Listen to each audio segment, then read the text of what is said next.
Welcome, everyone. Welcome to another episode here on the Prepared School Psych podcast. As we know, this podcast is dedicated to enhancing your effectiveness as a school psychologist. And today's episode is going to tackle the important topic of burnout with my guest, Dr. Corcoran. Stephanie Corcoran received her doctorate from the University of Alabama in school psychology. She has a bachelor's in education, a master's in school psychometry, and an education specialist degree in school psychology. She is also a nationally certified school psychologist, and she currently serves as an assistant professor at the University of Alabama at Birmingham, where she directs the school psychology and psychometry programs, and serves as an associate scientist for the 𝐒𝐞𝐥𝐟 International Research Center. Before becoming a school psychologist, she served children in various roles, such as a special education teacher, general education teacher, and autism therapist. She has written scholarly articles, book chapters, and a children's book. She has been invited to deliver numerous presentations at state, national, and international conferences. She is the immediate past president of the Alabama Association of School Psychologists and their current NASP delegate. I am very honored to have you here with us. Thank you so much for being here and welcome. Thank you. It's such an honor to be here. I really appreciate it. Well, we ask all of our guests because everyone always wants to know what everyone else is watching. What is your favorite TV show you are watching right now? I am really into the new Apple TV show, Palm Royale. Have you seen it? No. Tell me more. Yeah, it's so good. It takes place in West Palm Beach in the 60s, and I grew up in South Florida, so this is very nostalgic. I'm a big fan of Lily Pulitzer, and on the very first episode, the main character was wearing a dress that I actually hated. I mean, I loved the whole thing. It's very lighthearted. The architecture is beautiful. The decorations are beautiful. The outfits are amazing. So it's just a fun, nice little break, not too intellectual or anything, but it's just a fun one. Definitely check it out. I will have to, definitely. So to kick things off, in one sentence, how would your colleagues describe you in your role as a school psychologist? Well, I've had people tell me and compliment me and say that I'm very passionate about the field and about assessment. I know a lot of people, that's not their favorite role being a school psychologist, but I love it. I love assessment, and I always have, and I feel like that's where my strengths lie. So they would say that I'm a passionate assessor. I love the part of assessment as well. I love trying to figure out why students are struggling in school, and sometimes I have to stop myself from continuing to assess because I'm always wondering, am I doing this because I'm just curious, or is this something that's really necessary for us to kind of figure out what's going on for this student? So I definitely get that. Well, how long have you been in the field of school psychology, and at what point in your journey did you become involved in your state association? So I've been in the field for over 20 years now, and I really got involved right away through my graduate program. I was the student delegate to the association, and so I got involved pretty quickly and then became the NASP delegate, once I was a practitioner. And then we moved away from Alabama for my husband's work, and we lived in South Carolina for 8 years. And so I wasn't as involved in their organization. But when we moved back to Alabama, I got right back involved and was in a rep and then been president. And I just finished that up. But I think being involved in state association is so very important. Here in Alabama, we have a lot of rural districts where you might be the very only school psychologist. Mhm. And what I discovered as president is that we have a lot of single school psychologists that are brand new. And so they don't have any way to connect or to bounce ideas off of or support or vent. So I think it's so important because it can be kind of lonely sometimes when you're just a staff of one. I've been in districts where I've been one of 42 school psychologists, and that's different. I've been in a district where I was one of 12, but I can't imagine being just one and being brand new. So I think that associations are so important for connectedness, networking, resources, training.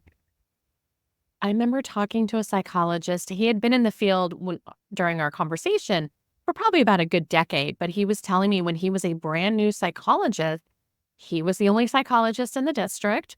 And the director was also, I think, the principal and didn't have a lot of special education background.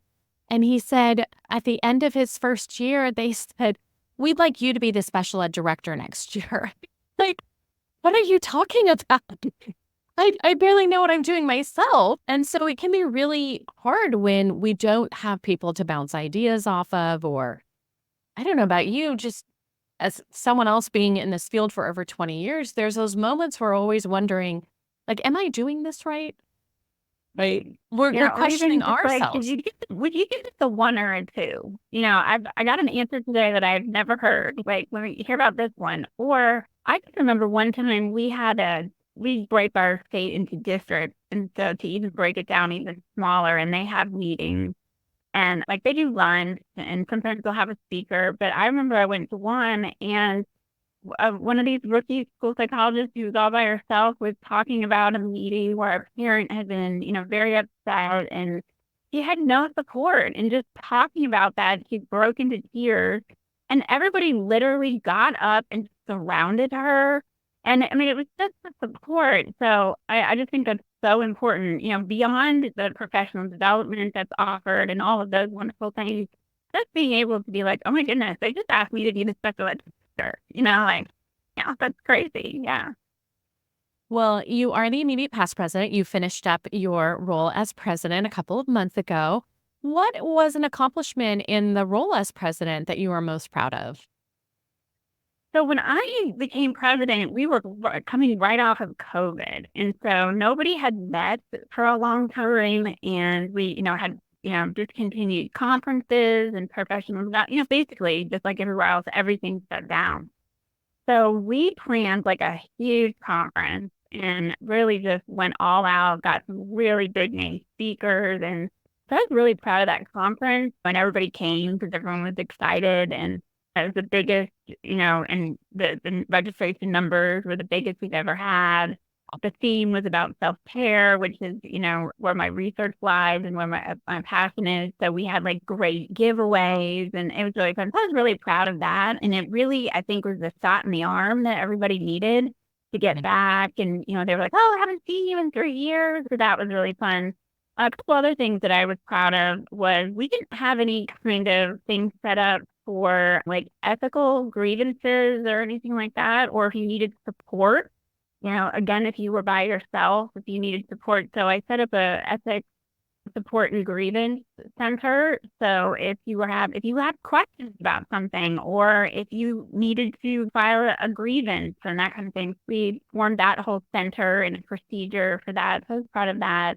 And then we also started a newsletter. It was like a kind of like a non-refereed journal, so people could put papers in there, and so that was good. And we also started a lunch and learn, which was really popular. We'll have like 100 people coming on a Thursday, during lunch. For that, we had Dr. Sattler come on. He was amazing, and Dr. Naglieri came once. We had some great speakers. So, and our next president has carried those things on. He's doing an even better job with it too. But we really got everybody back connected, which is really what connections was my kind of tagline. So that was important coming back COVID. That's incredible. Every time I think of Sattler, I always want to ask people what color their Sattler book is, right? Because that will tell you when we did our programs, right? Right. Well, it's ironic you say that because I'm teaching the assessment course this summer and they just changed it. So it's now blue. Okay. So I can't refer to it as the black book anymore, but it's the brand new one just came out. So we had to kind of change things at the last minute. But yeah, so we're on the blue now. Lovely. Well, you get to work with a lot of people who are entering the field. What's some of the advice that you give to people that are just now entering into this amazing field that can also be very overwhelming? Yeah, well, I'm very passionate about making sure that we are equipping our new school psychologists for the reality of what it was going to be. I don't think that I really had a grasp of that when I first started working, and I became very overwhelmed and thought that I couldn't do it. And so I think if I had had less of a rainbows and butterflies version of that, I would have been more ready.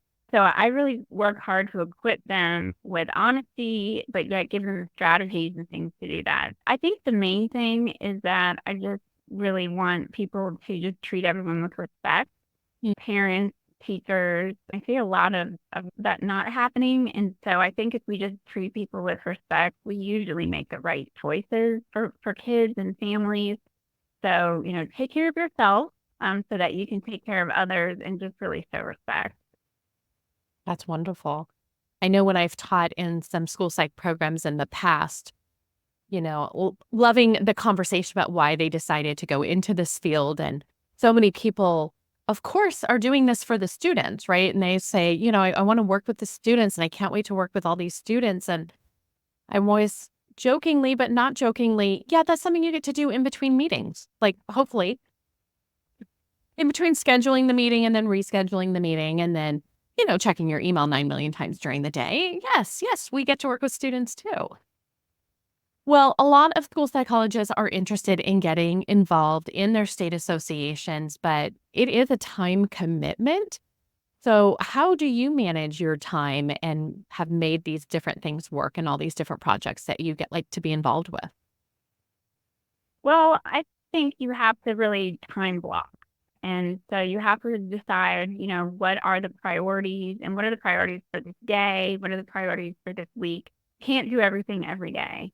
You just really have to prioritize what are the main things that need to get done. So, of course, timeline, legal timelines, things like that take precedent. But I really think we have to take time out for ourselves as professionals to refill and to make sure we're supported.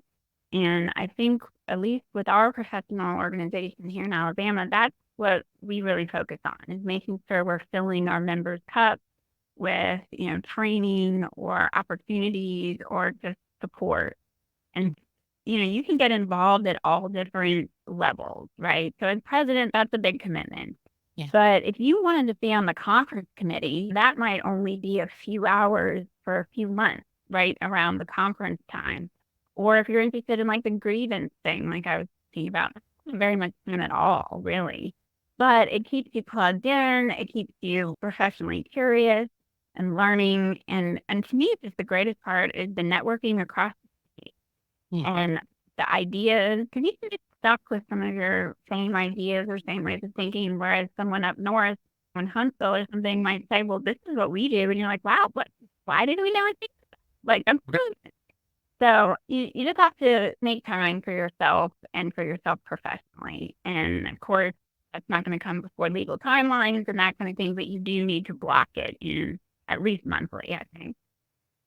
I know for myself, when I think back on the different parts that I've been on part of my state association board, I always felt this big inspiration after being with other board members and just having all of these amazing minds. And like you mentioned, a lot of different people from a lot of different areas. So they're bringing forth different ideas that I might not be thinking of because I'm kind of just hanging out in my own little world.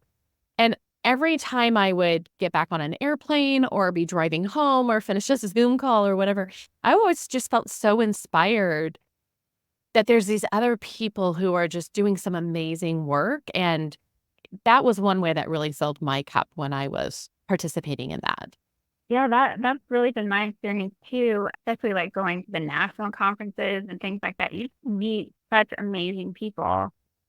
They're fun and they get the stuff that maybe your husband doesn't get because he's not in the field. So some of your jokes are, inside things. You're just with your people. So it's just nice to be with your people that understand the struggles you have, that understand the challenges and the really good things. Well, you are definitely passionate about preventing burnout, which is a huge term that we hear about in this field, unfortunately. And you are working on some ways to help kind of solve this important problem. So I am really curious to hear about what some of the things are that you're working on. Yeah, so we're doing some cool things at UAB because both the teacher education program and the school psychology and psychometry program feel really passionate about making sure that our teachers and our school psychologists are prepped for the real world. So the research shows that burnout is a two-part problem. It's the environment and the individual. Okay. So you've got your environment where Dr. Christina Maslach has done a lot of research, and she's like the pioneer of research in burnout. She talks about how a pickle is not a pickle until it sits in that brine, right? Then it turns into a pickle.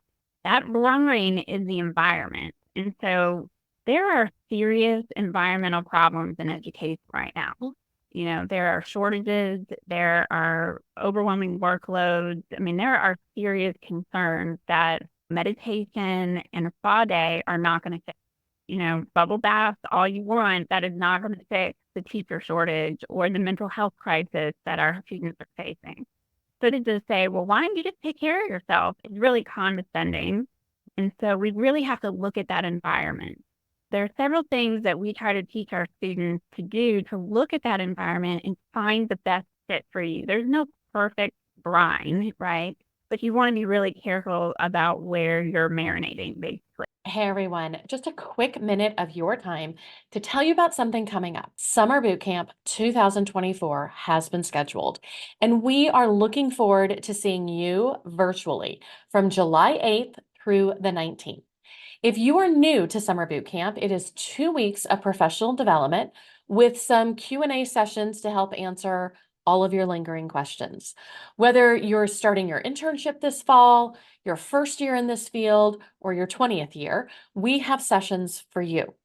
This summer, I am unveiling my IEP report card, a way for you to self-reflect and determine what is working and what areas are in need of some growth.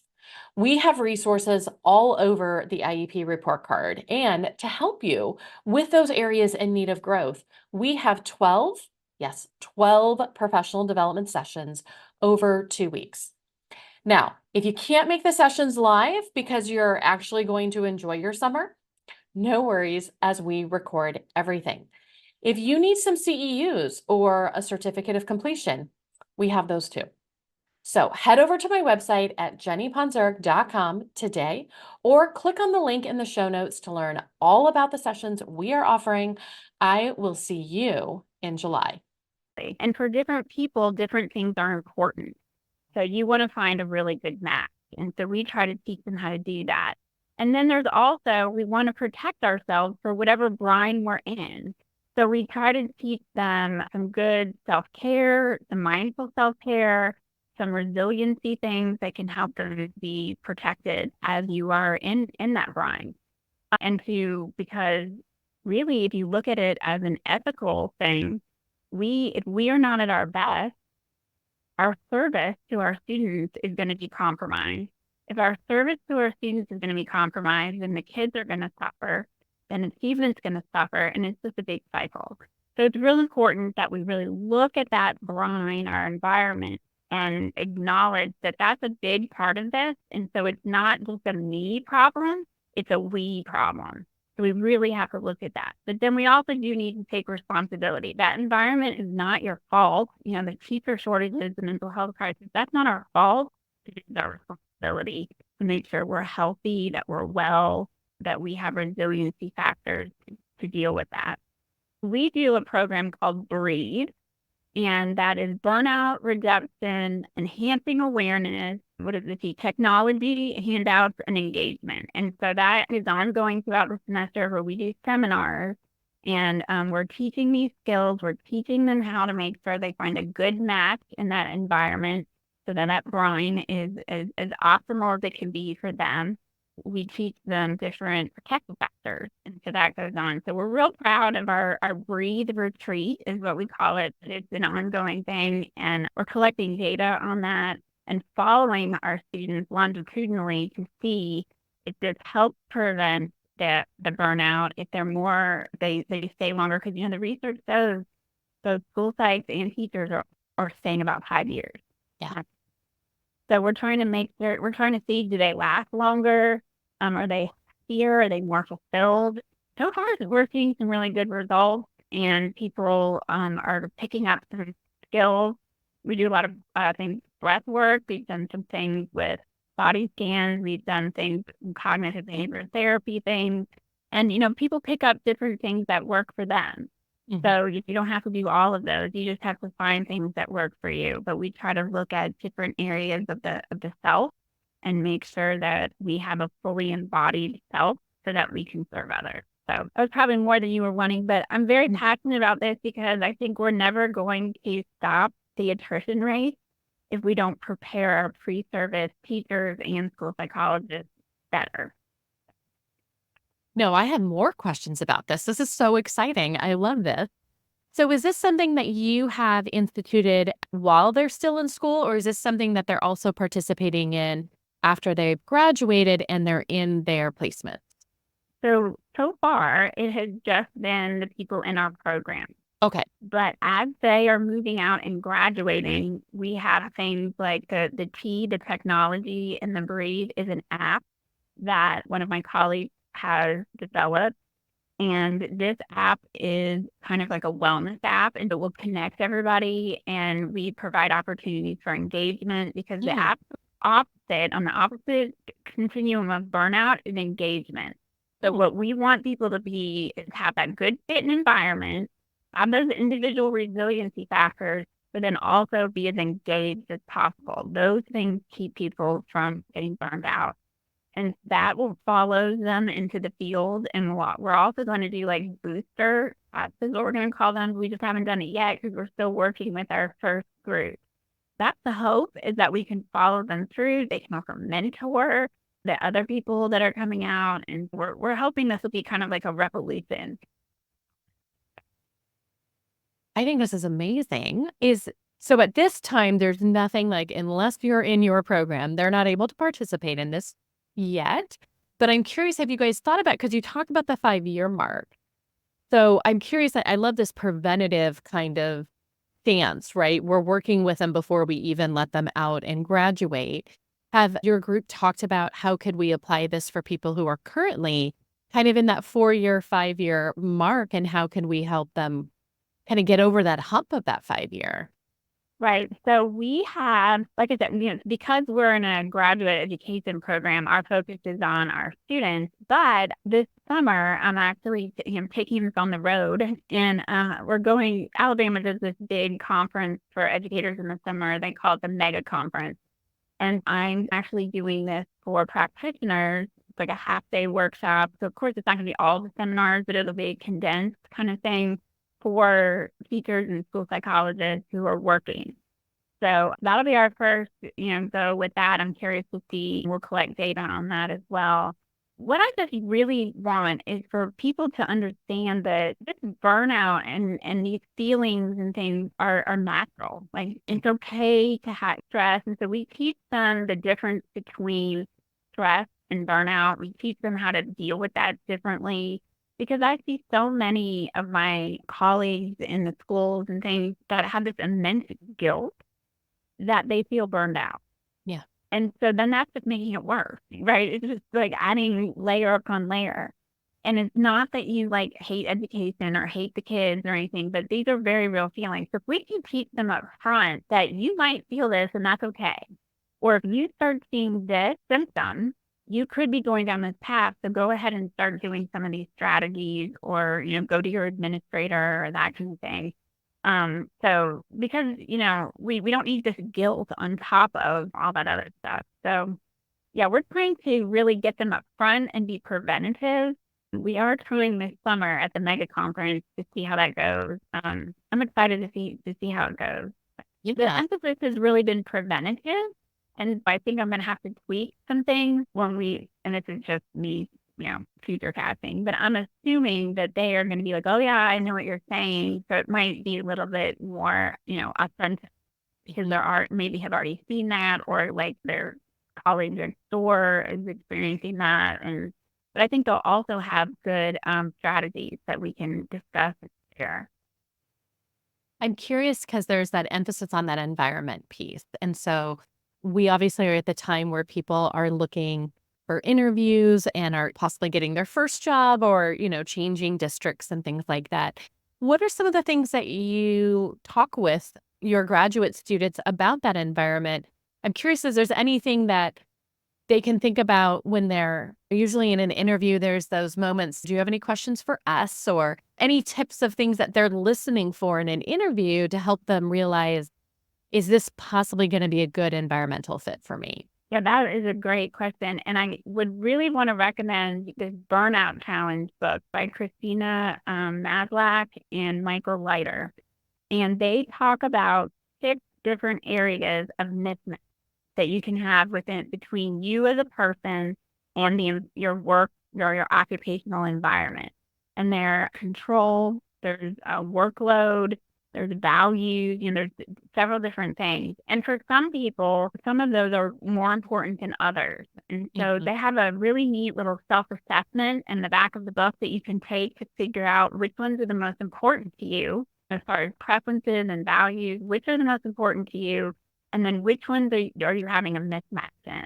For example, let's say the workload is completely overwhelming. So then there's things you can do to address that. You can go to your administrator. You might need to do that.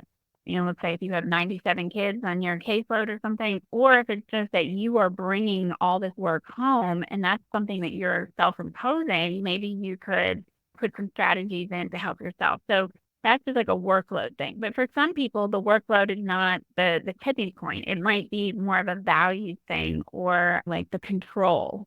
Some people really need a lot of autonomy within their work life, whereas others don't. So you just have to kind of look at these different areas and figure out what's important to you, what are non-negotiable, and then find the right environment for that. And that doesn't mean you necessarily, if you're in Sunshine Elementary School and you have a mismatch, that doesn't mean you need to quit, and go find a different district or different school. You may be able to make some little tweaks to get that one mismatch back where it needs to be. But it's a really interesting look at what's important to you as an individual, and it's different for everyone. But the research shows the less mismatches that you have, the more engaged you are and the less burned out you are. So I love highly that. recommend that book and anything that she does. She also has the Maslach Burnout Inventory, and we do that with all of our students to gauge that, and we're following them with that as well. That's incredible. It's already on my list now. Right after this, I'm going to go onto Amazon and get that. And we'll make sure to put a link to that book in the show notes. So anyone else who's interested in that. When you talked about like the control piece, it made me think about when I was working as a school psychology in a district, I didn't realize how important that control piece was to me because that was my first career. And so I just thought like, this is how things work. But I ended up moving over to a county office position. And all of a sudden, I'm not saying I was micromanaged, but in comparison to what I'm just so used to, like being in charge, let's just get everything done by the timeline. And I didn't have to show up to anyone and be like, this is what I'm working on today.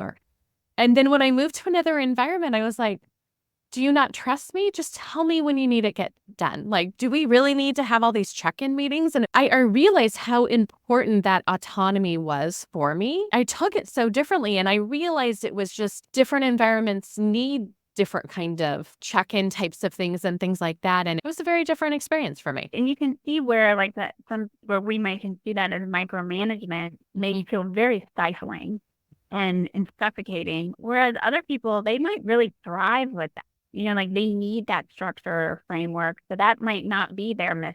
That might actually be a better environment for them. So it's very individualized. Of course, if there's toxic things going on, that's one thing. But it's real important to find that self-awareness to what's important to you. I'm the same way. I like the autonomy. I have a timeline. I'll figure out how to get there. Out there. It'll get done. But I don't need you to. But then I know other people who thrive off that. They really like that. They really need that. And one's not better than the other. You're not a better employee because, you're more independent. It's just whatever is needed to get the job done. So it's just important to be self-aware and know what's important to you, what you value, and what you need. So there's not a bunch of mistakes. I love that. And if you're not getting it, how can you, so it's not like you're going to quit this job. It's probably when you move to the central office, right, it was probably a promotion. So it's not like you're going to like quit because you were being micromanaged, but you might need to tweak some things, maybe some conversations, maybe just some personal mindset differences, things like that, tweak to make it more palatable. So again, you don't need to, a colleague of mine said, well, if the environment's not right, what are you supposed to do, quit? I'm like, no. That's not it at all. We're just not to do that. We're trying to figure out the way that you can be the most engaged in that environment. But a lot of the stuff that I have seen, and I've done a lot of, lit reviews, a lot of research on all of this, is that everything's focusing on the individual and almost like blaming the individuals. And like, well, if you just did a little more self-care, you wouldn't be as upset that you're running down the street chasing the eloping kindergartner, right? And that's just so condescending, I think, and really missing the point. We've got teachers and school psychologists and related service professionals that are working really hard. And so to say, what you need to do is add something else to your to-do list. If you would just do some yoga, then that wouldn't be a problem. And I think we really have to look at that environment. Yes, we need to take responsibility and have some protective factors. But again, those protective factors are all dependent upon your self-awareness. Whereas I might really be nourished by some yoga. Some other people might not. It's not helpful at all. It's literally just one more thing. So you've got to find what is actually nourishing and helps you engage better. And that's going to be different for everyone. It can't just be another thing on your to-do list. Another great book, since we're talking books, and we're going into summer, so we might have a little time, is The Real Self-Care. And I can't think of her last name, so this is a really bad advertisement, but 𝐒𝐞𝐥𝐟 is her first name. She's fabulous, and she's a great Instagram follow as well. But she talks about the systemic factors. She doesn't talk about it as environment as much, but she talks about the same thing. Those systemic factors and the inequality for women and for minorities and the stressors within those systems. And then what you really need, and she talks a lot about faux self-care. And she really talks about bubble bath, yoga, things like that. Those are not really self-care. What is really going to help you with self-care are things like boundaries and, setting up guardrails and getting the equality that you need. So another really good interesting rating. I'll make sure to put that one on our show notes too. Yes. Put that in my Amazon cart right now. I love those. And when I think about all these people who are in the educational setting, that environmental piece, kind of going back to there, I like how you mentioned it doesn't mean we have to quit, right? And I did not quit that job because of that particular thing. That was a conversation. It took some self-awareness to realize why I felt so unsettled and offended almost. And then I just, hey guys, I don't know if you know, but like this was my work back as a school psychologist. And a lot of people I was working with were in as teachers. So I think they were used to a lot more of the principals checking in on them and how are we doing? And I was like, no, was me at my school site. But I think one of the things that's important is there's so much change that can happen on a school site, right? Every year, someone new's coming on board who really impacts your team. Other people leave, you're getting a new principal. There's all of a sudden new culture going on. And so I think for some people who are wondering, like, is this a right fit for me? You never know what's going to happen in another 6 months. It could be a very different feeling. So I love that idea of being able to have some of those conversations that have that self-awareness so that whatever environment, even if it's your same building, but now it's a new culture, that you have those skills to be able to be aware of what's feeling uncomfortable. And then how can we have some conversations about that? Yeah, exactly. And you're so right. The whole climate and environment can change so quickly with an administrative change or even grade level teachers change or that kind of thing. And things can really change very quickly. So that's a really good point. It can change even within a school year. Exactly. Well, this podcast is called The Prepared School Psychologist. When you think of that term prepared, what do you do to help yourself feel more prepared in your role?